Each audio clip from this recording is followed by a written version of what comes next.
Hi, എല്ലാവർക്കും നമസ്കാരം. ഞാൻ മനു തിരുവല്ല. എൻ്റെ പുതിയൊരു വീഡിയോയിലേക്ക് ഏവർക്കും സ്വാഗതം. ഞാനിന്ന് ഒരു വീട്ടിൽ പോയപ്പോൾ ഒരു മനോഹരമായ ഒരു കാഴ്ച കണ്ടു. ഒരുപാട് ഇഷ്ടപ്പെട്ടു ആ ഒരു ചെടി കണ്ടപ്പോൾ. ഇതിൻ്റെ പേര് ഞാൻ ചോദിച്ചപ്പോൾ അവർക്ക് വലിയ പിടുത്തമില്ല.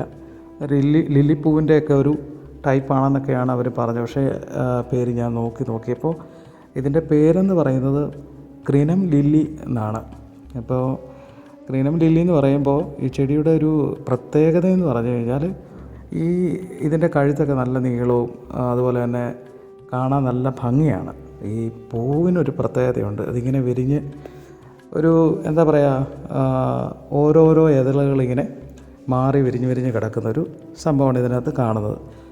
രണ്ടാമത്തെ കാര്യം എന്ന് പറഞ്ഞാൽ ഇതിനൊരു പ്രത്യേക ഒരു മധുരമുള്ളൊരു മണമാണ് ഇതിനായിട്ട്. നല്ല സുഗന്ധമാണ്, നല്ല രസമാണ് കേട്ടോ. ഇതിന് ഭംഗി പോലെ തന്നെ ഇതിന് നല്ല മണവുമുണ്ട്. അപ്പോൾ ഇതിന് ഈ ക്രിനം എന്ന് പറയുന്നത് അല്ലെങ്കിൽ ലില്ലി എന്ന് പറയുമ്പോൾ ഈ ഗ്രീക്ക് ഒരു നെയിമാണെന്നാണ് ഞാൻ അറിഞ്ഞിരിക്കുന്നത്.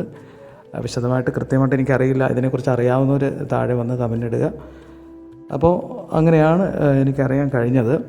അപ്പോൾ വളരെ മനോഹരമായിട്ടുള്ളൊരു കാഴ്ചയും അതോടൊപ്പം തന്നെ ഈ ഒരു വാഴച്ചെടിയുടെ ഒക്കെ പോലെ തന്നെ ഇതിൻ്റെ ഈ ചെടിയുടെ ഈ ലീഫൊക്കെ വരുന്നത് നമ്മുടെ ഈ വാഴച്ചെടിയൊക്കെ നിൽക്കുമല്ലോ, അതുപോലെയൊക്കെ നമുക്ക് തോന്നും.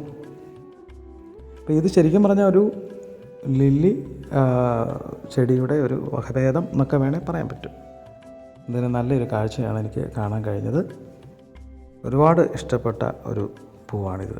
മനോഹരം.